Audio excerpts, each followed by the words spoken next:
Have you ever noticed how some people just seem to, like, effortlessly bounce back from anything? Life throws a whole brick at them, and they're like, okay, I'll build something. Yeah. Meanwhile, someone else might stub their toe and, need a few days just to recover. It makes you wonder, is that resilience some kind of, I don't know, magic? Or is it something we can all actually learn?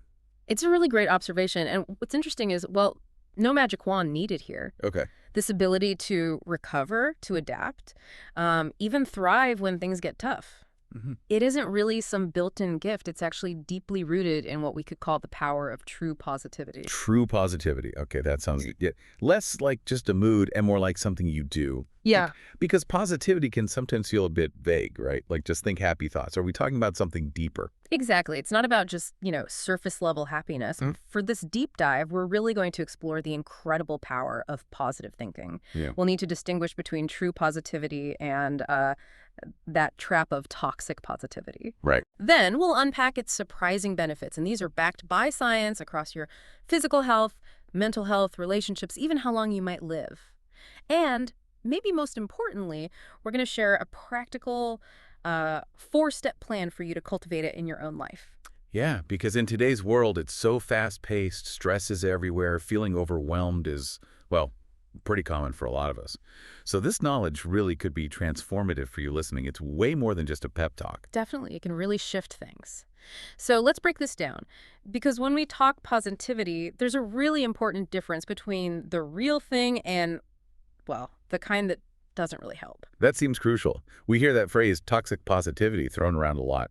What does that actually look like? So toxic positivity is basically forcing happiness to the point where it dismisses or just invalidates real difficult emotions. Like imagine someone's grieving, right? And you tell them, oh, just be happy or look on the bright side. Oof, yeah, not helpful. Not helpful at all. It's like giving someone a glittery Band-Aid when they have a really deep wound. It's often more annoying than supportive, and it's definitely not about ignoring that pain exists. Okay, so it's not about putting on a fake smile or pretending everything's okay when it's clearly not. That makes sense. So if it's not that, what is true positivity? True positivity is more about facing challenges, honestly. You acknowledge the difficulty, you see it for what it is, but then you consciously choose to focus on solutions, on growth, on hope, rather than just spiraling into, doom and gloom. Right. It's about being real about your situation, but staying sort of hopeful about the future and what you can actually do. That distinction really helps ground this, especially like you said, with how stressful life can feel. Yeah. So, okay, what are the actual tangible benefits of cultivating this true positivity? Well, the effects are pretty profound, actually. Being truly positive can seriously boost your physical health, your mental well-being, strengthen your relationships, kind of remarkably, even increase how long you live. Wow. Okay, let's start with the body then. How does being positive physically help us? What's the mechanism there? Well, first off, true positivity can significantly strengthen your immune system. When you think positively, your body actually dials back the production of stress hormones. Like cortisol. Exactly, like cortisol. High cortisol levels can suppress your immune cells, making you more vulnerable to getting sick. So less stress often means fewer sick days. That alone is pretty compelling. And you mentioned sleep too. So many people struggle with sleep, especially when stressed. Absolutely. Practicing gratitude, which is a huge part of positive thinking, actively helps you sleep longer and better. There's research, like from Robert Emmons, showing how focusing on appreciation calms your nervous system. hmm It kind of shifts you out of that fight or flight mode, balances brain chemistry, and creates a more peaceful mental space, which is, ideal for good sleep. So it's not just wishful thinking, it's actually changing your physiology. Yeah. That's powerful. And I guess better immunity in sleep would naturally mean fewer physical symptoms overall. Precisely. It all connects. The benefits tend to cascade. Makes sense. And the benefits clearly go beyond just the physical. You mentioned mental well-being too. We're talking more than just feeling happier, right? Oh, yeah, definitely. Staying positive consistently helps keep those cortisol levels lower, which means less chronic stress. In fact, some of Emmons' research suggests that sustained positivity can boost overall happiness by about 25%. 25%. That's significant. Yeah. And I've heard people talk about it helping you bounce back faster. How is it like strength training for your brain? That's a great analogy. When you cultivate a positive mindset, you're literally building and strengthening neural pathways that favor optimistic views and looking for solutions. Okay. So your brain becomes more adaptable, more resilient. When a setback happens, your sort of trained brain is quicker to see options and recover. That's why some people seem to navigate challenges so much more smoothly. And this is where it gets really interesting for me. The idea that a positive state makes your brain sharper, more analytical, more open, better at problem solving, even more creative, like it's running on premium fuel. That's a perfect way to put it. Your mind performs best when it's in a positive, more relaxed state. When stress is lower, your prefrontal cortex, the part responsible for planning and complex thought, works more efficiently. Right. This directly improves problem solving and creativity. And think about memory. You probably notice you remember things better when you're not stressed out, right? Totally. Stress makes my brain feel like mush sometimes. Exactly. Stress messes with memory retention. Huh? So being more relaxed and positive means your brain can just hold on to information more easily. Positivity just keeps delivering. Okay, what about relationships? Do positive people really connect better? Is that a real thing? It absolutely seems to be. Positive people often give off this welcoming energy. It tends to attract others and helps build stronger, more genuine connections. Think about someone like Tom Hanks. Oh yeah, everyone loves Tom Hanks. He Yes. seems so nice. Right. He has this genuinely friendly, approachable vibe. People are drawn to that warmth and authenticity. And Michelle Obama is another great example. Even with her huge platform, she comes across as so warm and relatable. Her messages are always about hope and strength. Exactly. And through her initiatives like Let's Move or Reach Higher, she showed how that positive energy and genuine engagement can actually spark real change and connection, even on a huge scale. Their positivity isn't just personal, it has this ripple effect. That's really insightful. So, okay, beyond health and relationships, what else? Believe it or not, it also gives you a boost in productivity, both at work and when you're learning something new. How so? Well, like we were just saying, from a brain science angle, your mind just works better when it's in a positive state. You think sharper, you retain information better, you can focus more easily on tasks. Okay, this is truly amazing. You even mentioned it could help you live longer. It feels like a huge claim. How does that work biologically? It is a big claim, but there's fascinating research behind it. One major study found that the most optimistic people lived about 15% longer than the least optimistic ones. Wow, 15%. Yeah. And it's not just about feelings. It has real biological impacts. So what's the connection? Is it just less stress again? Stress is definitely a huge factor. Chronic negative thinking keeps that stress response going, flooding your body with cortisol. Over time, that leads to inflammation and can even speed up aging at the cellular level. Think shorter telomeres, more oxidative stress. Okay, wow. But positivity acts kind of like a shield. It lowers stress, reduces inflammation, so your body and brain stay healthier for longer. It essentially slows down some aspects of cellular aging. So being positive could actively lower your risk for age-related diseases. That's profound. It really sounds like a whole system approach to well-being. That's a great way to describe it. It's foundational for a healthier, potentially longer life. Okay, I am totally convinced of the why. But let's be real. For many people, especially when life feels really tough, staying positive feels incredibly hard. How do we actually do it? How do we bridge that gap? And that's the million-dollar question, right? But the good news is positivity is a skill. It's something you can train genuinely, like building muscle at the gym. And we've got a pretty simple 4-step plan to help you do just that. All right, I'm ready to build that muscle. Hit me with step 1. Okay, step 1 is all about mastering your inner dialogue. You know that little voice in your head? Oh yeah, the inner critic. Exactly. Sometimes it whispers things like, I'm not good enough, or I always mess this up. The first step is just becoming aware of those negative thoughts when they pop up, catching them. I can definitely relate. Some days that inner critic has a field day. It's hard to shut it down sometimes. You're absolutely not alone in that. But there's a really practical trick you can use. It's called the STOP method. STOP. It stands for stop what you're doing. Just pause. Take a deep breath, a really conscious one. Observe your feelings and thoughts, kind of without judgment. Just notice them. And then proceed with a more positive or constructive thought. STOP. Stop, take a breath, observe, proceed.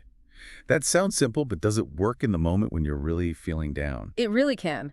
Let's say you think, ugh, I suck at my job. You catch it. STOP. Take that breath. Observe, okay, I'm feeling inadequate, I'm spiraling a bit.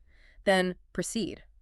Consciously flip it, maybe to something like, okay, I'm learning this, I'm getting better every day. Right, kind of like coaching yourself. Exactly. It's about calming down and choosing a more helpful perspective. And the more you practice, the more your brain actually starts to choose that positive route more automatically. It's like building a new habit. Okay, I get it. Rewiring the default response. What's step 2? Step 2 is practicing gratitude daily. We already touched on how good it is for you. The easiest way, keep a gratitude journal every day. Just jot down maybe 3 good things that happened.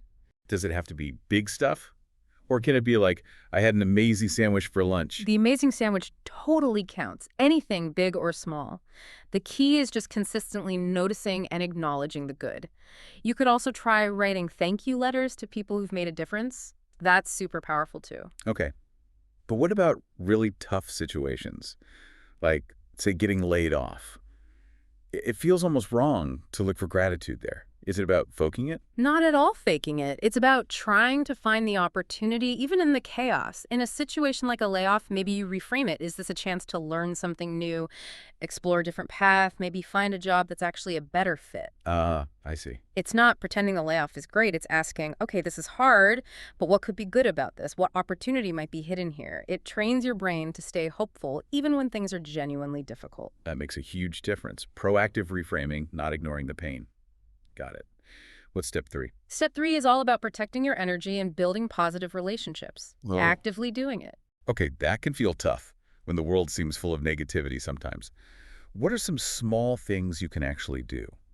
Even tiny things create ripples. Give someone a genuine compliment. Really listen when a friend is talking. Don't just wait for your turn. Offer help if you see someone struggling. These small acts spread good energy. So, like, if I tell my coworker I genuinely like their presentation, that counts. That's simple. Absolutely. And just as important is who you surround yourself with. Make an effort to cultivate friendships with people who lift you up, who support you. And crucially, learn to set boundaries with people who consistently drain your energy or bring negativity. Yeah, the energy vampires. Protecting your space seems vital. It really is. And another thing is joining groups or communities that share your values, like a book club, a hiking group, maybe volunteering somewhere. These create built-in support networks where encouragement often happens naturally. Interesting point. Okay, I'm ready for the final step, step 4. Step 4 is all about maintaining positivity day to day. How do you make this stick? Start with your morning before you even grab your phone and start scrolling. Guilty. The doom scrolling trap. So easy to fall into. Before that, just take a moment, think of 1 or 2 things you're grateful for, even something simple like a warm bed or the sun coming up. That's a good habit swap. You try that. Yeah, and be mindful of what you consume throughout the day. Filter out unnecessary negativity, whether it's news, social media, even certain conversations. Maybe unfollow those accounts that always make you feel bad. Ooh, that's a good practical one. I do some unfollowing tonight. And keep practicing that perspective flip we talked about. See problems not just as roadblocks, but as chances to learn or grow. Remember the layoff example, reframing it as a potential fresh start. Right. And finally, don't underestimate your physical space. Arrange your environment with things that inspire you or make you feel good. Plants, music you love, photos, inspiring posters. Make your home or workspace a place you actually want to be. I've literally been meaning to put my favorite posters back up for ages. Okay, doing it this week. This whole deep dive has been so packed with useful stuff. It really is a powerful topic. And maybe before we wrap up, we should just quickly recap some of those key terms we used, just to make sure they're clear for your toolkit. Love that idea. Let's do it. First up, positivity. The real kind. Right. Positivity. A hopeful, constructive way of thinking, focusing on solutions and growth, even when things are hard. Perfect. Next, toxic positivity. Yeah, the crucial difference. Toxic positivity. Forcing fake happiness, ignoring or shutting down real, valid negative feelings. More harmful than helpful. Got it. How about immune system? Immune system. Your body's natural defense network against illness. Positivity helps it work better by lowering stress. Good one. Next, gratitude. Gratitude. Feeling and expressing thankfulness for the good things in your life, big or small. A core part of true positivity. Yes. Okay, inner dialogue. Inner dialogue. That little voice in your head, your stream of thoughts. Learning to manage it is key. And last one, energy drain. Energy drain. Anything, a person, situation, even a habit that leaves you feeling depleted or low. Important to identify and manage these. Fantastic. These definitions really pull it all together. Hmm. When you think about all the benefits, the health boosts, the better relationships, the sharper thinking, maybe even living longer, cultivating true positivity really does feel like a non-negotiable for just living well. It really does, especially now that you know it's a trainable skill and you have that practical four-step plan to start building that positivity muscle. So let's make it super actionable for everyone listening. What's the challenge? How can you actually start practicing this, like today? Okay, here's a simple 7-day challenge for you to try. For days 1 and 2, just start that gratitude journal. Write down 3 good things each day. Small things count. Nice and easy start, days 3 and 4. Focus on your inner dialogue. Practice that STO key method whenever you catch negative self-talk. Consciously try to redirect those thoughts. Okay, using the tool. Days 5 and 6? Spread some good energy. Give someone a genuine compliment. Really listen to a friend. Offer a small bit of help. Just notice how it feels. Love that. And day 7? Day 7, take a few minutes to reflect. How did the week go? Did you notice any shifts, even small ones, in your mood, your thinking, how you interacted with others? Just check in with yourself. That sounds totally doable and like it could actually make a difference pretty quickly. Remember, these small, consistent steps are what build that positive mindset over time. And hey, if you found this deep dive helpful, maybe share it with a friend or someone you know who could use a little positivity boost right now. Thanks so much for joining us on The Deep Dive.